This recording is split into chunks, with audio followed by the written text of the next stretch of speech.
Wow! Sarap naman ng luto mo yung para sa pananghalian.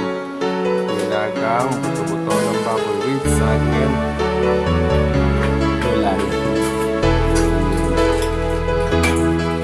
Makulay na makulay ang gulay. Ayan mga guys, yung napakasarap na putahe. Inihanda ni Man ngayong araw. Sa mga hindi pa nanonood, tara, sabay-sabay tayo. Kumain na ng tanghalian.